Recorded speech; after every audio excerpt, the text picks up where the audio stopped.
আসসালামু আলাইকুম সবাইকে শুভেচ্ছা জানিয়ে শুরু করলাম আমার আজকের আয়োজন। আজকে আমি হাতে মেখে পেয়ারা ভর্তা বানিয়েছি। আর ভর্তাটা কতটাই লোভনীয় লাগছে, একটু ভিন্নভাবে বানানোর চেষ্টা করেছি। রেসিপিটা সবার কাছে আশা করছি ভালো লাগবে।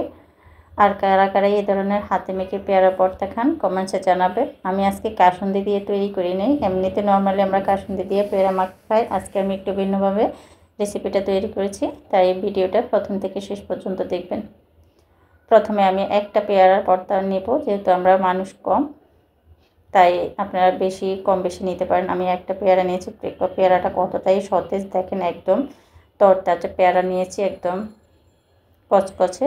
পেয়ারা যদি নরম হয়ে যায় তাহলে কিন্তু তেমন একটা ভালো লাগে না ভর্তা মাখা খেতে। একদম ফ্রেশ পেয়ারা হলে বেশি ভালো হয়। আমি এখন ভালো করে পরিষ্কার করে ধুয়ে ছোট ছোট টুকরো করে কেটে নেব।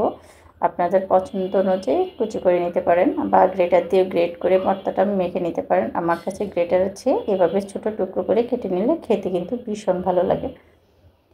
আর রাস্তার যে মামারা পেয়ারাগুলো বিক্রি করে, ওইগুলো তো মূলত কাসুন্দি দিয়ে তৈরি করে। আজকে আমি বাসায় একটু আচার দিয়ে মেখে নিয়েছি, 2 রকমের আচার ব্যবহার করেছি, তাই কিন্তু একটু বেশি মজা হয়েছে খেতে। টক মিষ্টি ঝাল এই আচারটা এই মাখাটা হয়েছে। এভাবে সবগুলো পেয়ারা আমি টুকরো করে কেটে নিয়েছি। এখন পেয়ারাগুলোকে মেখে নেওয়ার পালা। প্রথমে একটু লবণ দিয়ে দিয়েছি, পেয়ারাগুলো দিয়ে লাল মরিচের গুঁড়ো দিয়েছি, আর এখানে 1 টেবিল চামচ বিট লবণ দিয়েছি। আর এটা আমের কুচি আচার। এই আচারটা কিন্তু আমি কাঁচা আমের, কাঁচা সরিষা বাটা, কাঁচা সব কিছু দিয়ে আচারটা তৈরি করেছি, কোনো জাল ছাড়া। ওই আচার দিয়ে দিয়েছি 1 টেবিল চামচ, আর দিয়ে দিয়েছি কিছু আচার। আর এখানে কিছুটা কটবেলের আচার, এই কটবেল দিয়ে আমি আচার তৈরি করেছি, সেই আচারটা একটু দিয়ে দিয়েছি। 2 রকমের আচার। এই আচারটা আমি যে আমের আচারটা দিয়েছি ওটা একদম ফ্রেশ, কোনো চুলা জ্বালানো ছাড়াই আমি রোদের ঝামেলা ছাড়া আচারটা তৈরি করেছি। ওটা তো ভীষণ মজার, একটু সরিষার ঝাঁঝালো একটা ফ্লেভার আছে। ওইটা আর সব কিছু দিয়ে মেখে নিলে বাস তৈরি হয়ে গেলো আমার পেয়ারা মাখা। আর ঝাল যদি বাড়িয়ে খেতে চান তাহলে একটু চিলি ফ্লেক্স দিয়ে দিবেন। আমি 1 চামচের পরিমাণ চিলি ফ্লেক্স দিয়েছি।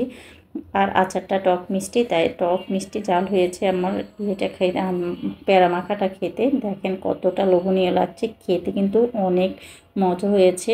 আর আপনাদের বাসায় যদি যে কোনো ধরনের আচার থাকে, যে কোনো ধরনের আচার দিয়েও মেখে নিলে ভীষণ মজা হয় খেতে। একদম সামনে থেকে দেখিয়ে দিচ্ছি কতটা লোভনীয় লাগছে। আমার তো ভিডিও এডিট করার সময় আমার জিভে চলে এসেছে, অসম্ভব মজা। বাসায় একবার হাতে মেখে নেবেন, খেতে কিন্তু অসম্ভব মজা হবে। আশা করছি সবার কাছে ভিডিওটি ভালো লেগেছে। ভালো লাগলে লাইক, কমেন্টস আর শেয়ার করতে ভুলবেন না। পাশে থাকা বেল বাটনটি অন করে দেবেন। সবাইকে ধন্যবাদ জানাচ্ছি। ধন্যবাদ জানিয়ে শেষ করলাম আমার আজকের এই ছোট্ট আয়োজন। আল্লাহ হাফেজ।